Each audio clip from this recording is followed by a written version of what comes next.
You know that feeling when you meet someone and they're quiet, almost too quiet. The kind of quiet that makes you start measuring your own breathing. The kind of quiet where you suddenly become aware of your shoes, your hands, the fact that you might be talking too loud, even if you haven't spoken yet. You don't know why, but you lower your voice anyway.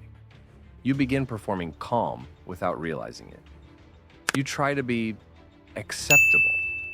Now imagine that person walks on stage 30 minutes later and becomes a completely different species. That's not a metaphor. That's not poetic exaggeration. That's literally how one of the earliest insiders around the doors described Jim Morrison. Not a critic, not a biographer, not a guy trying to sell you a legend. A young man in Los Angeles, early 1967, who was so close to the beginning of it that the whole thing still smelled like cigarette smoke, spilled beer, and brand new electricity. His name was Rich Linnell, and if you've never heard that name, that's part of why this interview hits so hard. Because Rich isn't one of those people who turned the Doors into a brand for decades. He didn't show up later claiming he was Jim's best friend. He didn't speak like a worshiper. He spoke like someone who watched it unfold from the inside and still didn't fully understand how fast it all happened. Rich Linnell was born and raised in Los Angeles. He was a kid of that world, not Hollywood glam LA, real LA. He went to school in San Diego, and that's where the first thread connects. He became good friends with Ronnie Krieger, Robbie Krieger's twin brother. Ronnie kept trying to get Rich to come see his brother's band. Rich finally did. That band was The Doors. And the way Rich tells it is so casual, it almost makes you forget you're listening to history being created in real time. So we carried their equipment. That sentence is one of the most important in the whole interview because it says everything about how early this was. The Doors weren't an institution yet. They were a band that still had to physically drag its own gear into venues. And two college kids were suddenly the crew because nobody else was. This is also where you start to feel that time period breathing through the words. Rich and Ronnie weren't exactly the straight and narrow college story. Rich says school wasn't their thing. They didn't necessarily flunk out, but it wasn't their path. And there was a very real reason that mattered: the draft. You stayed in school to maintain your deferment. That wasn't theoretical. That was life or death possibility hovering over normal decisions. Meanwhile, the whole hippie thing was coming into fruition. Sunset Strip was the spot. And politically, it was an active time. Rich says he was involved with what became a chapter of SDS at Long Beach. He describes being 20 during that era as exciting and filled with hope. That's the world the Doors are growing in. Not just as a band, but as an atmosphere. The band wasn't a soundtrack floating above the era. In Rich's view, they were part of the era's urge to explore, resist old ways, challenge authority, and create new ways of thinking. Not in a preachy, flower power way, but in a darker, sharper way. Rich says he never thought of the Doors as mainstream psychedelic acid rock. He felt they were a counterpoint to that. Different from the San Francisco bands. Their content, their lyrics, their mood, something else. And then the interview reaches the first moment that feels like a movie scene. Except it's told so simply, it becomes even creepier. Rich's first time seeing Jim Morrison isn't at a show. It's in Jim and Pam's place in Laurel Canyon. The Doors were playing at Ciro's that night, in April 1967, and Rich and Ronnie were supposed to drive Jim and Pam to the show. They climb the stairs to Jim and Pam's place, and Ronnie turns to Rich and gives him instruction like they're approaching a wild animal. Be kind of quiet, be cool. He doesn't like a lot of noise. Think about that. Before Rich knows anything about Jim Morrison's reputation, someone is already warning him about the energy. Not he's famous, not don't embarrass us, but be quiet. Rich walks in, introductions happen. Hi, this is Rich, this is Jim, this is Pam. Hello, how do you do?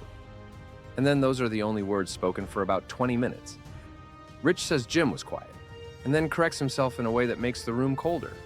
Quiet was an understatement. They get ready. They get in the car. They drive down the hill. Nothing is being said. Rich doesn't say anything because he's the new guy. He's taking Ronnie's lead. They drop Jim and Pam at Ciro's. Rich and Ronnie go in the front while the band goes in the back. They sit on the floor in front of the stage. And about 20 or 30 minutes later, the band comes out.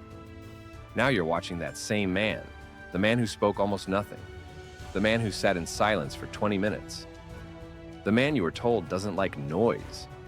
And he lurches into incredible histrionics on stage, screaming, yelling, rolling around.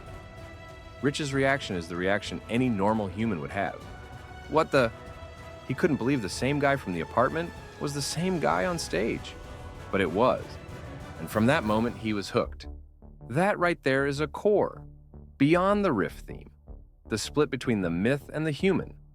Except here, it's not myth versus human. It's human versus something else he becomes under lights. Rich isn't describing a performer who warms up and turns on charisma. He's describing a complete transformation so stark, it feels supernatural. Silence into explosion, stillness into chaos. Then comes one of the most underrated pieces of Doors history. The ordinary way extraordinary things begin. Rich and Ronnie start going to all the dates around LA, 1 or 2 a week. They start carrying equipment because the band had nobody to do it. Robbie would set everything up and pick everything up, and they would carry it all in. After a few weeks, it becomes official. They're kind of the crew. Rich laughs that they weren't particularly hardworking, but they had a good time, met girls, and that was that. And then, because life is strange, Rich accidentally changes the Doors' future in a way he probably didn't understand at the time. A month or so later, a trip planned to San Francisco. At the last minute, Rich's girlfriend backs out. So he calls his good friend Bill Siddons and asks if he wants to go. Bill comes. Bill carries equipment like it's nothing, one under each arm, while Rich and Ronnie struggle with one. Robbie notices immediately and hires Bill as equipment manager. That is how Bill Siddons enters the story. Bill Siddons becomes the Doors manager. One random, "Hey, do you want to come to San Francisco?" becomes a key turning point in the business and direction of the band. That's something people forget about history. It often turns on small, almost stupid moments. Not big cinematic decisions. Just a friend's girlfriend backing out and someone else saying yes. Rich places this early period in 1967. He frames the social environment too. The draft, the strip, politics, the feeling that if you could see the Vietnam War clearly enough to say, "This is stupid." Long hair becomes symbolic resistance. Rich remembers being hassled, not being allowed into places. Those details matter because they show you how easily daily life could become confrontation. It wasn't just ideology, it was physical. Your hair, your clothes, where you could go. Now you can see why Rich says the Doors felt exploratory. That word comes up again and again. Exploratory music, exploratory lyrics, exploratory performance, exploratory identity. A time for people to resist old ways and try new thinking. And in that environment, Jim Morrison makes sense as both a product and an antagonist of the era. Because Rich says he never felt the Doors were mainstream acid rock. They weren't just vibes. They were tension. They were darkness with intelligence. They were a counterpoint. And that's why their shows could create this odd emotional experience where people would get nervous, then feel relief when the familiar hit arrived. Rich's description of Jim's poetry in concert is one of the most vivid things in the entire interview. He says at first he didn't realize Jim was a poet, but after seeing club shows, it became apparent Jim was more than a singer. Rich talks about how they would open Light My Fire with bits of Celebration of the Lizard and other poetry, and it would make your skin crawl. That's his phrase, skin crawl. He liked that juxtaposition, and if you've ever watched Doors footage, you know exactly what he's describing. That sensation of the room getting uneasy, like you're about to witness something you can't take back. Rich describes it as tension building for 2 to 4 minutes, then suddenly it ends with whack and the opening notes of Light My Fire, the song everyone came to hear, the release. He says sometimes he took people who'd never seen the Doors, and they'd get nervous like, what the hell's going on? And then light my fire hits and everything is all right. That is genius performance psychology. Tension increase, tension release. Make people squirm, then rescue them. That creates addiction. That makes a show feel like a ritual instead of entertainment. But Rich also gives you the warning. Sometimes Jim wouldn't let up. He remembers dates where Jim didn't release the tension and it became oppressive. Everyone backstage would be going, "Oh my God." That right there is the thin line between art that challenges and art that becomes self-indulgent. Rich isn't insulting Jim. He's describing the unstable nature of that approach. It's powerful, but it's dangerous. Then the interview pivots into another core myth-busting element, Jim Morrison offstage. Rich says offstage Jim was reserved, often alone in a corner, talking quietly with one or two people. Rich doesn't recall dressing room antics or hotel craziness, not in his experience. And then he tells the Santa Barbara dressing room story in a way that feels like a horror movie without the gore. Earl Warren Showgrounds, August 5th, 1967. Large dressing room. Rich had known Jim for 4 or 5 months. Normal chatter. Jim walks in by himself, crosses the room, leans against the wall, sits in the corner. Within 5 minutes, maybe even 2 or 3, a hush falls over the room. The silence spreads like a contagion.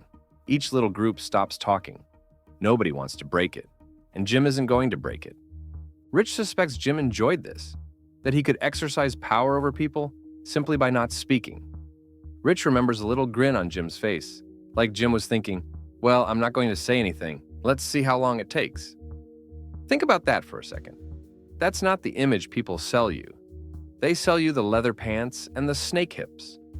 Rich is selling you something much stranger. The quiet man who can freeze a room with absence. And then there's drinking. Rich's take is nuanced in a way most Morrison stories aren't. He says there were only a few times, 3 or 4, he actually went out and got drunk with Jim. One of those nights was after the concert in New Orleans, December 12, 1970, which Rich identifies as the last concert they ever performed. Rich says they hit bars, had a great time, nothing eventful, didn't get kicked out, probably noisy like any group of drunks. Jim would sit drinking and having conversations. Rich was struck by how lucid Jim could be, even when drunk. That amazed him. He did have to help him back to his room. Jim was leaning on him. But Rich didn't witness Jim becoming obnoxious, throwing glasses, acting violent. That doesn't mean drinking wasn't a problem. Rich says at first it seemed like good fun, everyone experimenting. But after a couple years, it became apparent alcohol was the problem. Stories of 12 shots in a row were amusing at first, then they weren't. By late 68 or early 69, Rich says he knew it was a problem. He didn't label it as alcoholism in a modern sense. That clarity didn't cross his mind. But the reality did. Jim became sloppy, slurred speech, not as fun to be around. And there's the embarrassing incident. Rich picks Jim up at the airport, takes him to his parents' house, and Jim passes out in the garden. Rich has to carry him inside. It's 1 or 2 in the morning. Rich is embarrassed. His dad remembers it to this day. But then the next morning, Jim is a gentleman. "Hello, Mr. Linnell, how are you?" That's the contradiction again. Chaos and manners, excess and courtesy. The boy who can be outrageous and still wake up polite. Now, one of the most important things Rich says in this interview isn't about Jim's drinking or poetry. It's about Jim's obsession with autonomy, control, a young generation rejecting old farts, as Jim put it. Rich describes being in Phoenix in February 1968. There's a bomb scare. Everyone evacuates during soundcheck. Jim and Rich end up outside together for 30 to 45 minutes. Jim begins asking questions. "Now, Rich, what do you do? I see you around a lot. What do you do?" Rich tells him he's producing shows. Phoenix is the second concert Rich has produced with Tom Nieto. Jim asks what producing means. Rich explains. Rent the hall, get equipment, advertise, sell tickets. If enough people come, you make money. If not, you lose money. Jim's face changes. "Oh, you mean you do this?" You mean we don't have to deal with these old farts? Rich explains that back then, there was a new generation of music, and the old ways of presenting music didn't apply. Old promoters didn't understand the band's needs. They treated them like chattel. Rich, starting with the Doors, understood their needs and could provide what they required. Jim's excitement grows. You mean we can do this ourselves? We don't need to use all these other people? No one needs to tell us what to do here? Rich says yes. Jim says, "Oh, this is great. I like this. This is good." Rich's memory is that Jim was impressed that they could control their own destiny. That was important to him. And it was important to have younger people around him who could facilitate that. Rich doing one thing, Bill Siddons doing another, both younger than Jim. Jim liked that. He was articulating the generation gap in real time. And what struck Rich was that Jim was interested. He cared about what Rich was doing. He cared about how they could bypass the old structure. This is where the Jim Morrison story becomes something bigger than sex symbol and scandal. This becomes about a person trying to claim control in a world that was trying to commodify him. Rich says Jim cared about ticket prices, giving people their money's worth, not always going for top dollar. Jim cared about sound. Rich tells the Fresno story secondhand. PA system on the ceiling like a hockey arena. Jim refused to sing through it. He wanted the crowd near him, no chairs on the floor. He liked that closeness. He didn't mind people on stage sometimes, though it could get out of hand. Fine line. And then Jim's relationship with the crowd. Rich says Jim interacted with the crowd as equals, more than talking down. That got him into trouble again in Phoenix, November 7th, 1968, after Nixon's election. Jim wasn't thrilled and started talking. "We're not going to take 4 more years of this crap, are we? We've had enough of it." The audience responds, moves closer. Police freak out. Jim keeps taunting the crowd and police. Next day, headlines. Riot at the Coliseum. Rich says it was not a riot. A few people jostled. One cop's hat flipped. A few people fell. But they're talking about an arena crowd of 8 to 10,000 and only a fraction involved in the melee. Yet Arizona Perception labeled it a riot and blamed Jim. Again, perception becomes destiny.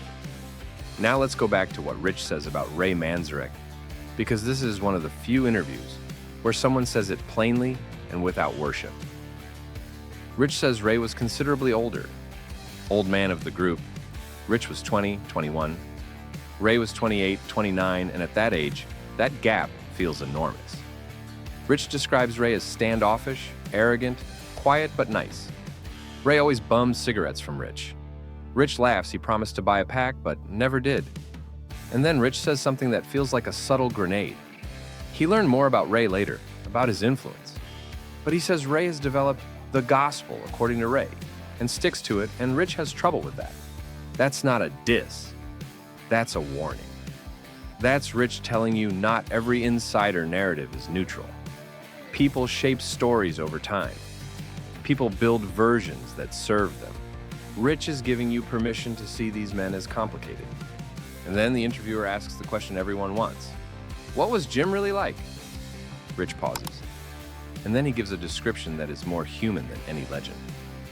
Jim had silence, quiet contemplation, perhaps the way he centered himself before going on stage. Jim took what he did seriously, tried to do his best. Jim was witty, charming, and a jerk sometimes. Rich doesn't recall it happening often, but occasionally. Rich says when he spent time with Jim one-on-one or in small groups, it was generally conversations. Jim was a challenging conversationalist. They could talk about anything. Jim was well-versed in many subjects. That's important. That's the part most people never fully absorb. Jim wasn't just a wild frontman. He was a brain who could spar verbally. He wasn't shallow. He wasn't only a performer. He was interested in ideas. Then, the interview gives us the most honest single-word description of Jim on stage. Unpredictable. Rich says to distill it, unpredictable. You never quite knew what he was going to do. That was half the excitement. But Rich also says you can't be unpredictable indefinitely because people come to see something. That's a devastating insight because it implies that eventually The very thing that makes you famous becomes a cage. If your brand is anything could happen, people demand it happen. Unpredictability becomes expectation. Chaos becomes routine.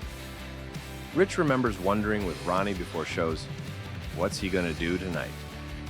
Some nights, Jim would just stand and sing into the mic. Other nights, he would go wild. There was no rhyme or reason apparent to Rich.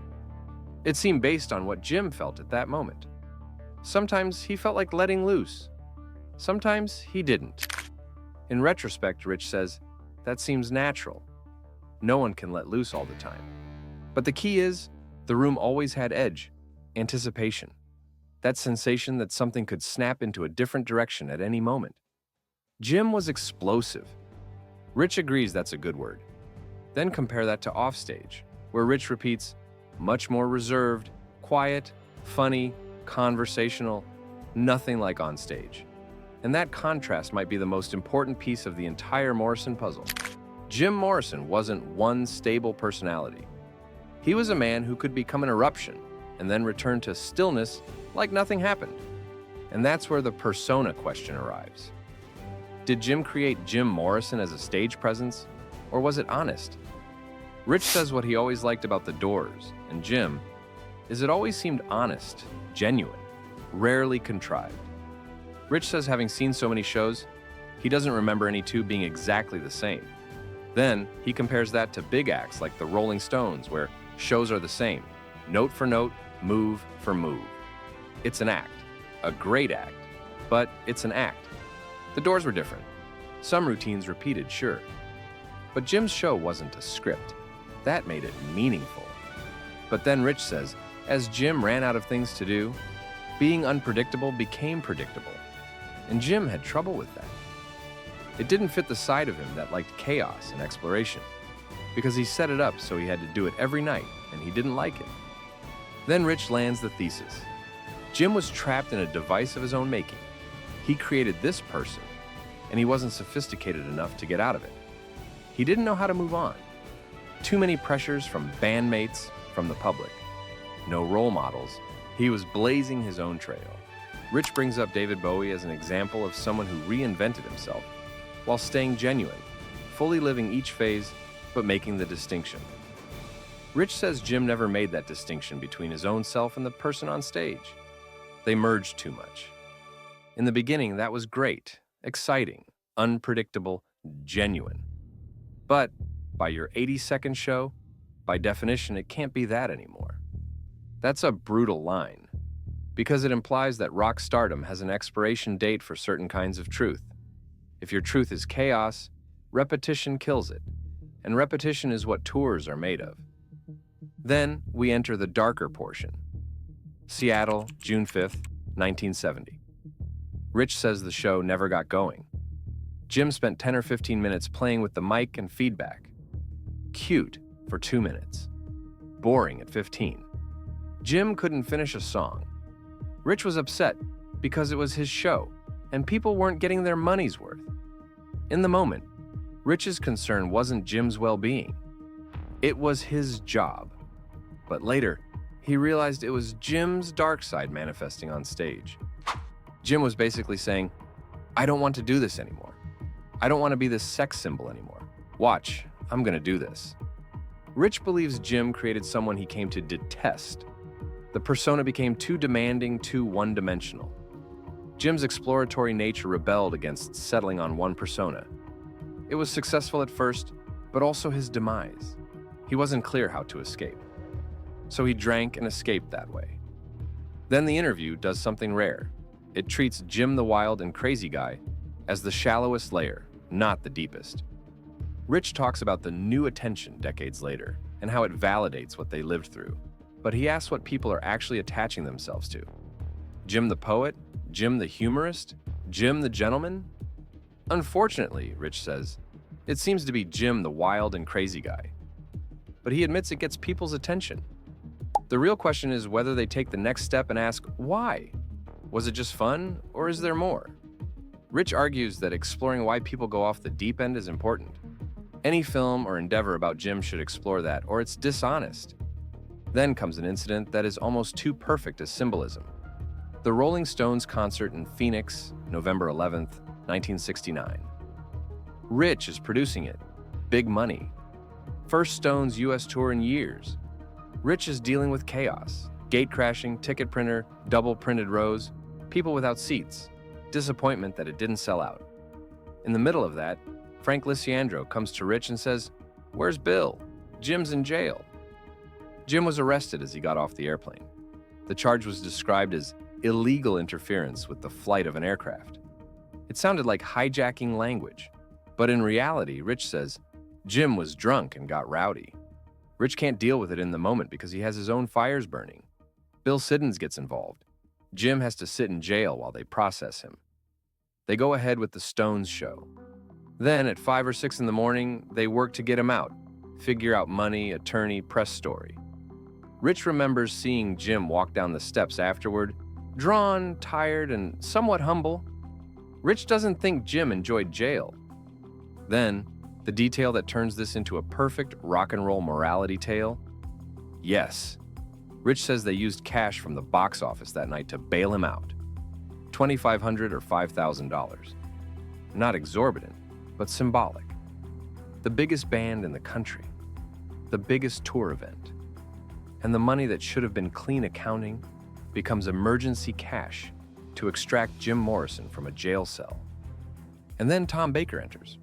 Rich doesn't know Tom well, but from Rich's perspective, Tom was trouble. The more Tom was around, the more trouble Jim got into. Tom encouraged Jim to misbehave. Jim egged Tom on too. Rich's recollection is he'd rather Tom wasn't around. Whenever Tom came to a show, things were disheveled, less predictable, trouble brewed. And that's how you understand the ecosystem around Jim.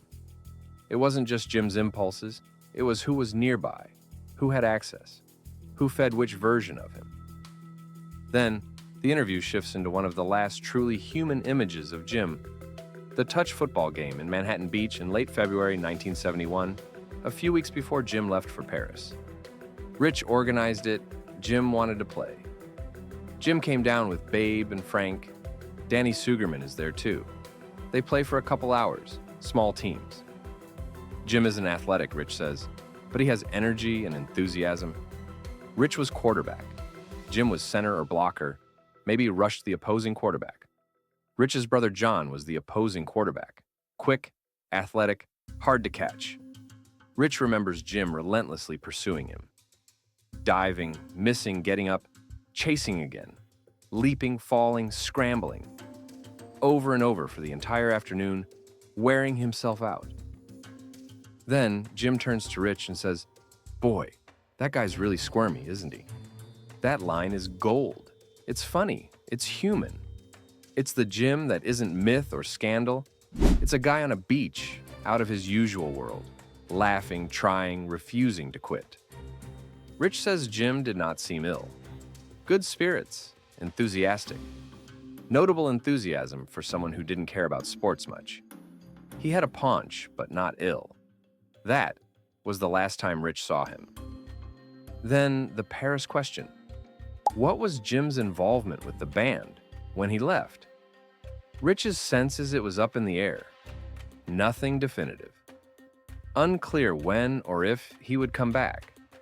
From a business standpoint, Rich was curious because he anticipated doing more Doors dates.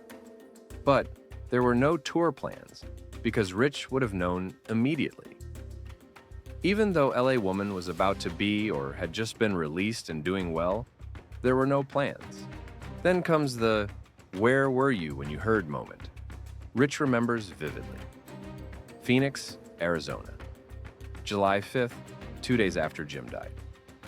Early evening. Rich is returning from dinner with the manager of the Phoenix Coliseum, on his way to pick up his partner, heading to a radio station to do an interview about an upcoming show. On the radio, the DJ Bill Compton comes out of a song and says, they'll have Rich in about an hour. And yes, the rumors about Jim Morrison being dead are true. Rich says he reeled. He drives quicker, tells his partner Donnie, who expresses no surprise. Rich calls Bill Siddons. He speaks with Sherry, confirms Jim is dead and Bill is on his way to Paris or already there. Then, Rich has to go do the radio interview anyway. He doesn't care about the show now. After the interview, the DJ asks if Rich will talk about Jim. Rich says yes. He talks about Jim for 10 minutes. He doesn't remember what he said, but he remembers a stranger at the station being moved, telling him it was from the heart. Rich agrees it was. Jim mattered to him. He was saddened. Then, Rich says what so many people feel about death at 27. Loss, and what could have been. Jim went to Paris to be obscure and be a poet. He'd only been there a few months. Rich felt Jim never had a chance to stretch his wings in the new life. He wanted to be another person, a new person, and he didn't get the opportunity. That was tragic. And then comes the suicide question. Rich says not seriously. He makes a joke about a little pregnant, but he explains, Jim liked to flirt with death, do dangerous things, but Rich didn't sense the moroseness or futility attached to suicide. The only futility Rich sensed was the difficulty of trying to be someone other than the persona he created.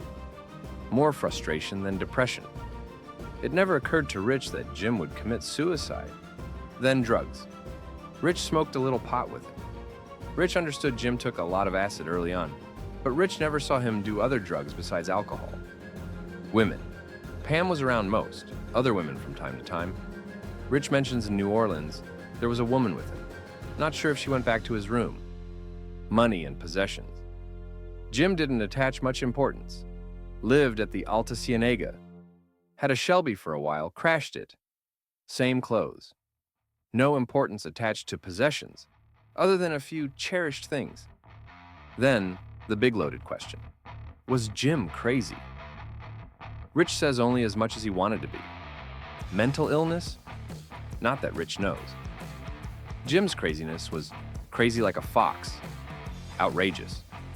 But in Rich's experience, Jim rarely totally lost control of it. Violence? Rich wouldn't describe Jim as violent. Jim would rather use calm reason and humor to calm situations.